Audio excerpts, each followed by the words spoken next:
Welcome to perfection IAS. Perfection IAS के platform पर आप सभी का स्वागत है। तो मैं अनुज सिंह प्राचीन भारतीय इतिहास की श्रृंखला में आज जो टॉपिक डिस्कस करने जा रहा हूँ वो है मगध साम्राज्य का उत्कर्ष।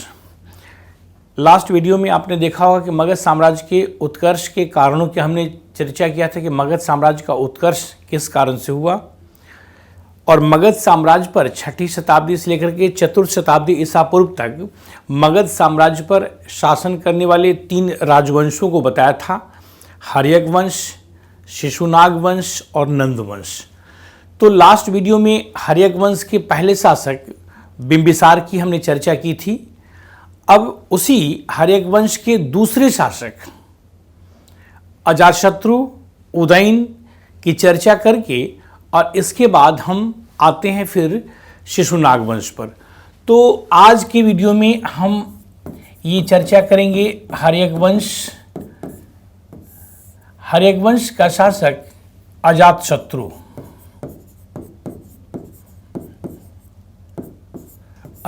क्योंकि इसके पहले शासक बिंबिसार के विषय में हमने लास्ट वीडियो में चर्चा किया था। तो अब यहाँ पर देखिए कि हर्यक वंश का जो दूसरा शासक अर्थात बिंबिसार का उत्तराधिकारी उसका पुत्र अजातशत्रु होता है। बिंबिसार जब अब ये अंग का विजय किया तो अंग विजय के बाद अपने पुत्र अजातशत्रु को वहाँ का गवर्नर बना दिया अर्थात उपराजा बना दिया। अब अजातशत्रु अंग पर, चंपा पर शासन कर रहा है, वहाँ का गवर्नर है, और उसने क्या किया कि अपने माता पिता दोनों की हत्या करके और हर्यक वंश की सत्ता प्राप्त किया। अजातशत्रु का उपनाम जो था, अजातशत्रु का जो उपनाम है, उपनाम इसका कुणिक है। बिंबिसार का उपनाम श्रेणिक था, इसका उपनाम कुणिक है। अजातशत्रु के समय कहा जाता है कि अजातशत्रु के समय में मगध साम्राज्य का क्षेत्र विस्तार हुआ, अर्थात विस्तारवादी जिस नीति का पालन या जिस नीति की शुरुआत बिंबिसार ने किया था, अजातशत्रु ने उसको और आगे बढ़ाने का काम किया। तो अब हम इसी क्रम में देखेंगे कि अजातशत्रु की क्या उपलब्धियां थी। अजातशत्रु की उपलब्धियों की हम अगर चर्चा करें तो इसकी उपलब्धियां में 2 उपलब्धि की हम बात करेंगे। एक राजनीतिक उपलब्धि है और दूसरी सांस्कृतिक उपलब्धियां। राजनीतिक उपलब्धियों में हम देखते हैं कि अजातशत्रु ने अपने साम्राज्य का अर्थात मगध साम्राज्य का विस्तार किया था। अजातशत्रु ने मगध साम्राज्य का विस्तार किया तो विस्तारवादी नीति में इसने 2 काम किए। ठीक है, विस्तारवादी नीति के लिए इसने 2 काम किए। एक, शक्ति के आधार पर विस्तार किया अर्थात युद्ध के माध्यम से। दूसरा, वैवाहिक संबंध स्थापित करके भी साम्राज्य का विस्तार किया, अपने साम्राज्य को मजबूती प्रदान किया। तो अब यहां पर देखिए शक्ति के आधार पर युद्ध के माध्यम से, तो इसमें ज्यादातर देखिए अब देखिए पहली बात इसमें हम देखते हैं कि पहला जो युद्ध होता है इसका जो होता है, पहला युद्ध जो होता है वो होता है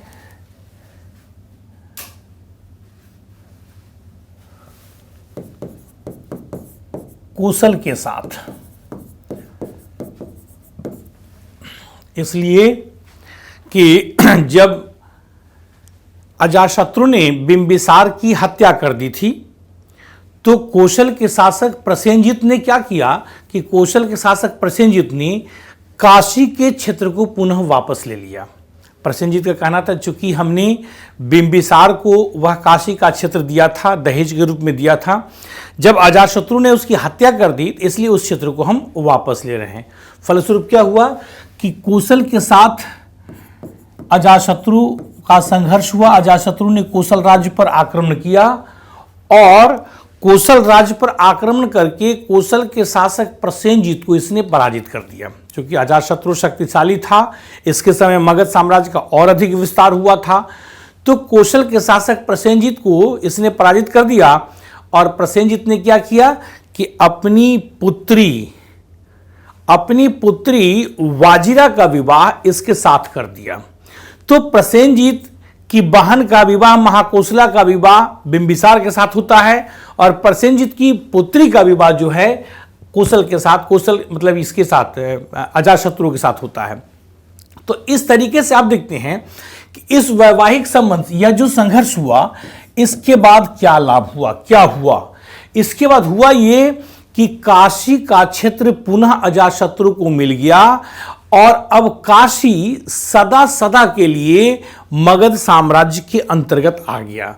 अर्थात हम कह सकते हैं कि अजातशत्रु के काल में काशी को मगध साम्राज्य का एक अंग बना लिया गया। अर्थात अब जो काशी आया वह मगध साम्राज्य में शामिल हो गया। मगध साम्राज्य के क्षेत्र का विस्तार हो रहा है, ध्यान से समझना है। तो पहला संघर्ष कोसल के साथ होता है। इस संघर्ष का लाभ मिला कि काशी स्थायी तौर पर मगध साम्राज्य का एक अंग बन जाता है। दूसरा संघर्ष होता है यहां पर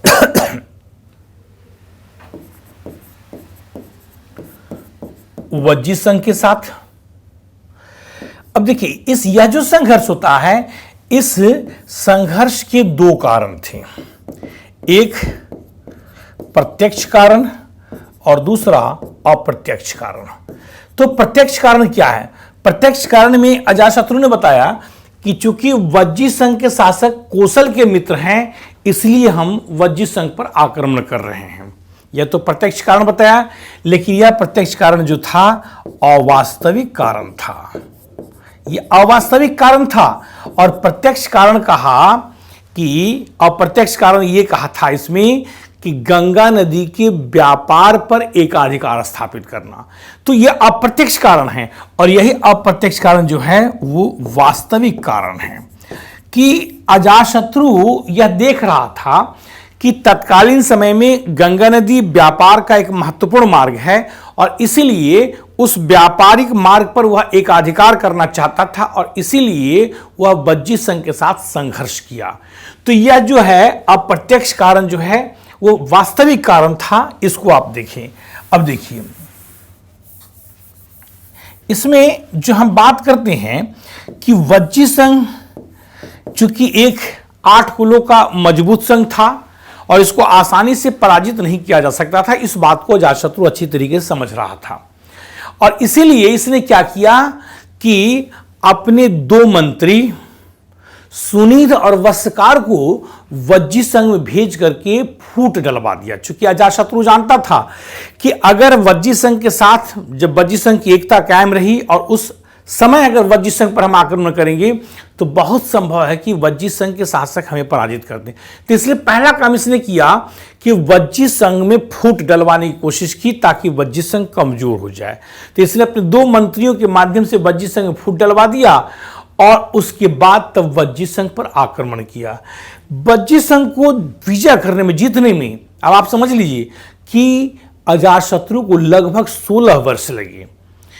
वज्जी संघ के साथ जो युद्ध हुआ है उस युद्ध में पहली बार अजातशत्रु ने रथमूसल एवं महाशिलाकंटक नामक 2 युद्ध यंत्रों का प्रयोग किया है। रथमूसल आधुनिक टैंक के समान और महाशिलाकंटक प्रक्षेपास्त्र के समान होता था, अर्थात उसमें पत्थर रख करके फेंका जाता था और प्रक्षेपास्त्र जैसा होता था।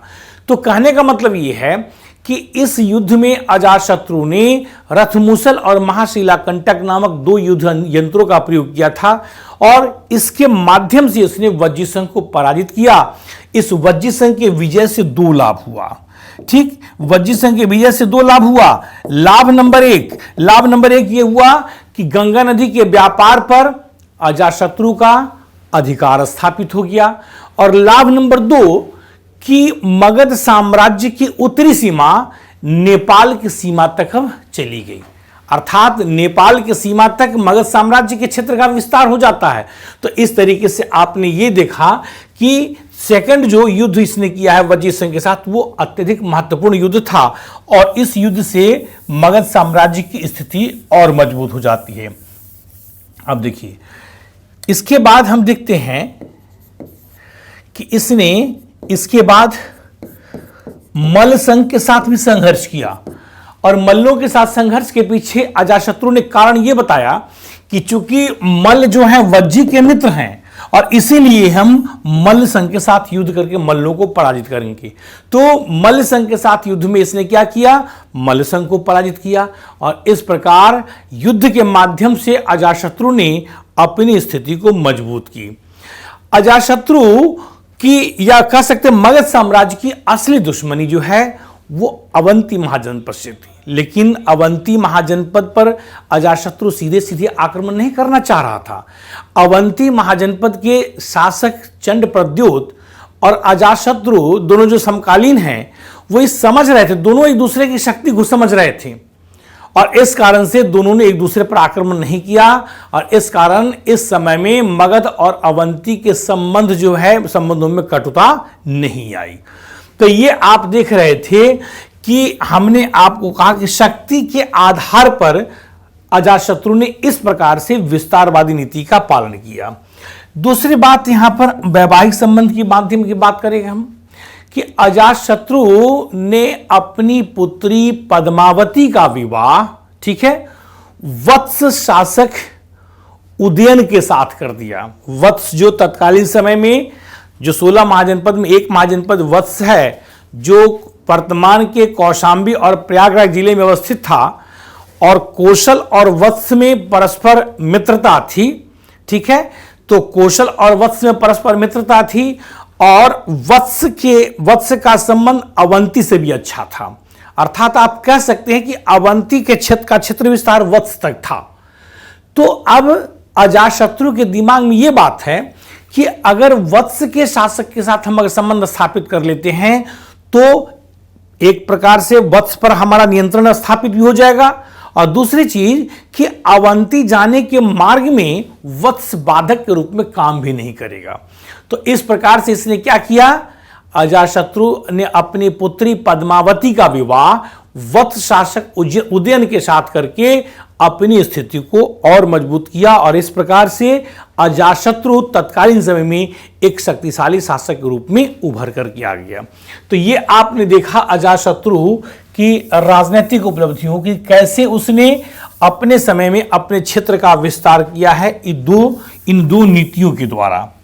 अब सांस्कृतिक नीति की अगर हम बात करें, सांस्कृतिक उपलब्धियों की, तो सांस्कृतिक उपलब्धियों में क्या है इसको जरा देखिए, समझिए। नंबर 1 सांस्कृतिक उपलब्धियों में कि अजातशत्रु का झुकाव बौद्ध धर्म की ओर था।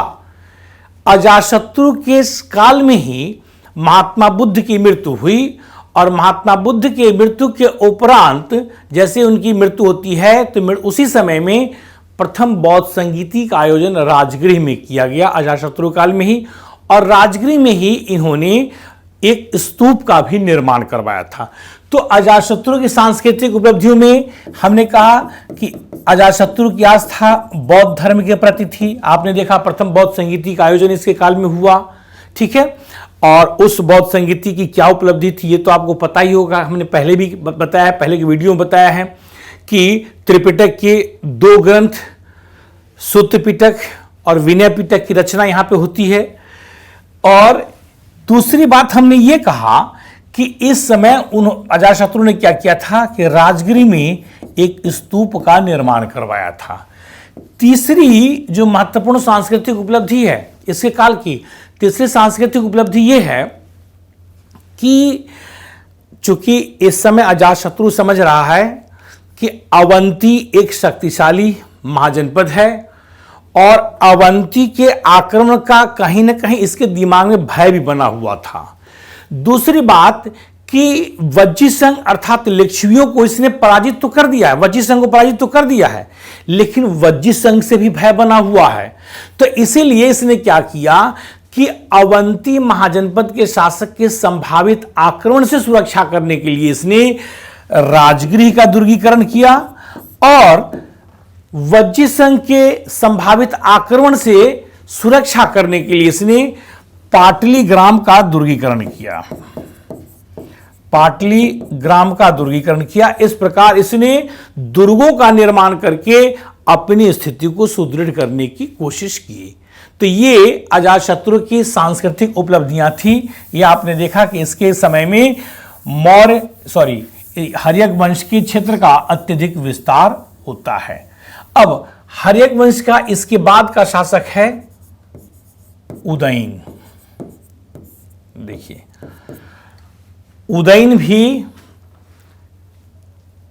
हर्यक वंश का शासक बनने से पूर्व चंपा का गवर्नर था और इसने भी अपने माता पिता की हत्या करके सत्ता प्राप्त किया था और इसीलिए हर्यक वंश को पितृहंता वंश के नाम से भी जाना जाता है।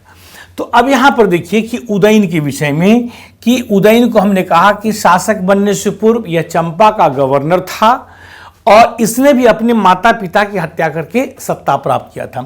अब उदयन की क्या उपलब्धियां थी, इसको जरा सा देख लीजिए क्या उपलब्धियां थी। तो उदयन की दो उपलब्धियां हैं, इसकी कोई राजनीतिक उपलब्धि नहीं है। एक प्रशासनिक उपलब्धि और सेकंड सांस्कृतिक उपलब्धि। प्रशासनिक उपलब्धि यह है कि उदयन ने राजधानी का स्थानांतरण राजगृह से पाटलिपुत्र कर दिया। अब देखिए, उदयन ने राजधानी का ट्रांसफर, हमने कहा स्थानांतरण, राजगृह से पाटलिपुत्र कर दिया, इसलिए कि पाटलिपुत्र तत्कालीन समय में राज्य के केंद्र में पड़ता था। पाटलिपुत्र के उत्तर में गंगा नदी अवस्थित था और इसलिए व्यापार के दृष्टिकोण से पाटलिपुत्र महत्वपूर्ण हो गया था। तो एक तो पाटलिपुत्र राज्य के मगध साम्राज्य के बीच में पड़ता था, गंगा नदी किनारे अवस्थित होने से पाटलिपुत्र की जो आर्थिक महत्ता भी बढ़ गई थी। तो इस साथ ही साथ पाटलिपुत्र नदियों से घिरा हुआ था, इसलिए प्राकृतिक दुर्गीकरण भी हो गया था। तो तमाम जो रीजन्स थे, इस कारण से इसने क्या किया कि राजधानी का ट्रांसफर राजगृह से पाटलिपुत्र कर दिया। ठीक है, एक पहली ये प्रशासनिक उपलब्धि इसके समय की है। दूसरी बात, सांस्कृतिक उपलब्धि की अगर बात करें तो उदयन जो था वह जैन धर्मावलंबी था, जबकि इसके पिता और इसके पितामह दोनों जो थे बौद्ध धर्म को मानते थे, लेकिन उदयन जैन धर्मावलंबी था। उदयन की मृत्यु के बाद 3 और छोटे छोटे शासकों ने शासन किया हर्यक वंश पर, अनिरुद्ध, मुंड और नागदशक। ये 3 छोटे छोटे शासक थे जिनकी कोई विशेष उपलब्धि नहीं है। और इसके बाद नागदशक के बाद जो है मगध साम्राज्य पर शिशुनाग वंश की सत्ता स्थापित हो जाती है। तो अब जरा सा हम चर्चा करते हैं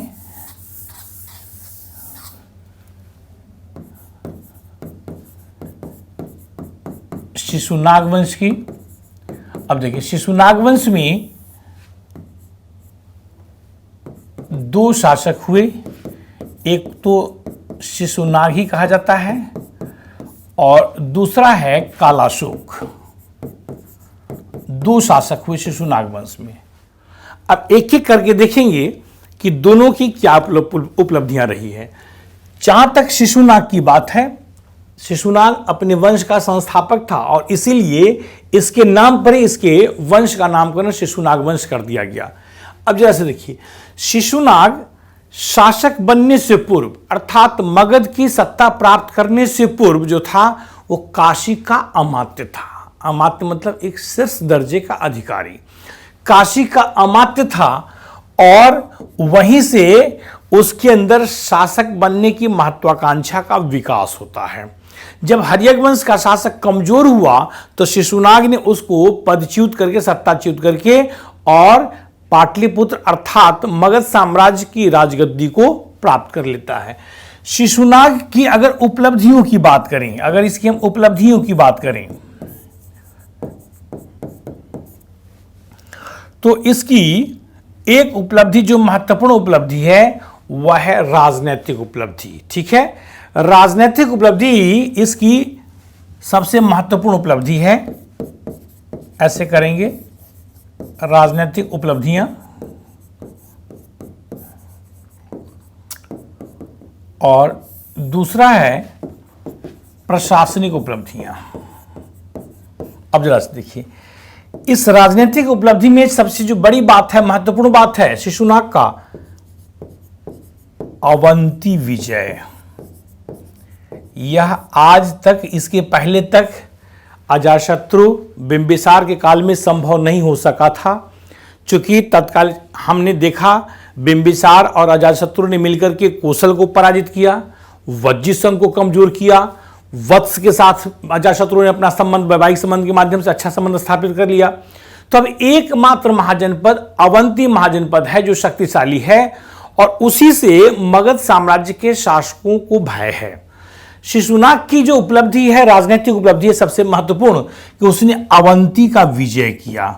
अब अवंती विजय से क्या लाभ हुआ शिशुनाग को, क्या लाभ हुआ मगध साम्राज्य के शासकों को, इसको जरा सा देखिए। अवंती विजय से एक राजनीतिक लाभ यह हुआ कि मगध साम्राज्य के क्षेत्र का विस्तार बंगाल की खाड़ी से लेकर के मालवा तक हो गया। राजनीतिक, ये इसका सबसे महत्वपूर्ण बात, अवंती विजय का राजनीतिक लाभ। आर्थिक लाभ यह हुआ कि मगध साम्राज्य के शासकों को विदेशों के साथ व्यापार के लिए एक नवीन व्यापारिक मार्ग मिल गया, अर्थात अवंती मालवा होकर के जो समुद्र के किनारे तक, गुजरात के पोर्ट तक जो रास्ता जाता था, बंदरगाह तक रास्ता जाता था, उस रास्ते पर अवंती के अधिकार होने से क्या था कि मगध के व्यापारी उस पश्चिमी समुद्र तट से विदेशों के साथ व्यापार नहीं कर पा रहे थे। अब अवंती विजय होने से क्या हुआ कि उनको एक नवीन व्यापारिक मार्ग मिल गया, पश्चिमी तट का समुद्री मार्ग। साथ ही साथ आंतरिक व्यापार में भी इससे बहुत लाभ हुआ। तो कहने का मतलब यह है कि अवंती विजय जो है शिशुनाग के लिए अत्यधिक महत्वपूर्ण विजय माना गया है। इससे न केवल हर्यक वंश, शिशुनाग वंश के शासक का, बल्कि मगध साम्राज्य के शासक का क्षेत्र विस्तार हो जाता है, अत्यधिक आर्थिक लाभ के रास्ते खुल जाते हैं। प्रशासनिक उपलब्धि में हम देखेंगे कि शिशुनाग ने राजधानी का ट्रांसफर पाटलिपुत्र से वैशाली कर दिया। जब भी कोई राजा राजधानी का ट्रांसफर करता है तो प्रशासनिक सुविधाओं को ध्यान में रख के करता है। यहां पर भी वही हुआ कि प्रशासनिक सुविधा को ध्यान में रख करके और इसने क्या किया, राजधानी का ट्रांसफर पाटलिपुत्र से वैशाली कर दिया। तो ये शिशुनाग के समय की बहुत महत्वपूर्ण बात है जिसको कि आपने देखा। इसके बाद इस वंश का दूसरा शासक होता है कालाशोक। कालाशोक के विषय में कहा जाता है कि यह बहुत ही काला था, नाम ही से समझ में आता है। पुराणों में इसे काकवर्ण के नाम से जाना गया है, अर्थात जो कौवे के समान काला हो।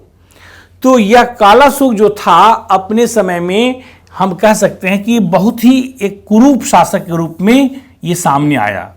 कालाशोक की अगर उपलब्धियों की बात करें तो इसकी दो उपलब्धियों की हम चर्चा करेंगे, एक प्रशासनिक उपलब्धि और एक सांस्कृतिक उपलब्धि, इसलिए कि कोई राजनीतिक उपलब्धि के रूप में इसकी कोई उपलब्धि विशेष नहीं है। प्रशासनिक उपलब्धि में इसने क्या किया कि मगध साम्राज्य की राजधानी को पुनः वैशाली से इसने पाटलिपुत्र ट्रांसफर कर दिया। अब देखिए, जो शिशुनाग के समय में पाटलिपुत्र से वैशाली लाया गया था, अब वो वैशाली से फिर से क्या कर दिया गया, पाटलिपुत्र राजधानी को शिफ्ट कर दिया गया। तो इस तरीके से कालाशोक की प्रशासनिक उपलब्धि यह रही कि उसने राजधानी को फिर से वैशाली से पाटलिपुत्र शिफ्ट कर दिया। दूसरी बात सांस्कृतिक क्षेत्र में अगर कहते हैं कि इसी के समय में, कालाशोक के समय में ही द्वितीय बौद्ध संगीति का आयोजन वैशाली में हुआ था। और इसी द्वितीय बौद्ध संगीति की महत्वपूर्ण बात है कि इसी समय में बौद्ध संगठन दो भागों में, स्थविर और महासांघिक में विभाजित हो गया था। अर्थात इसी द्वितीय बौद्ध संगीति में ही बौद्ध संगठन में पहली बार फूट पड़ा, फूट का बीजारोपण होता है। तो ये कालाशोक की बात आप देख रहे थे कि ये कालाशोक जो शिशुनाग वंश के शिशुनाग के बाद दूसरा महत्वपूर्ण शासक होता है, इसकी यही 2 महत्वपूर्ण उपलब्धि है, इसमें और कुछ विशेष बात नहीं है। इसके बाद शिशुनाग वंश के बाद, इस कालाशोक के बाद 1-2 छोटे शासन करते हैं और उसकी कोई विशेष उपलब्धि नहीं है। और इसी के पृष्ठभूमि पर फिर नंदों की सत्ता शुरुआत हो जाती है, नंदों की सत्ता की शुरुआत हो जाती है। तो यहाँ तक हम आशा करते हैं कि हर्यक वंश और शिशुनाग वंश के जो बचे शासक थे उनकी चर्चा हमने की। आशा करते हैं कि आपको ये पसंद आया होगा। परीक्षा के लिए बहुत ही उपयोगी और महत्वपूर्ण चीज़ों की हमने चर्चा की है और निश्चित रूप से आगामी परीक्षाओं में यहाँ से प्रश्न आपको मिलेंगे। Thank you.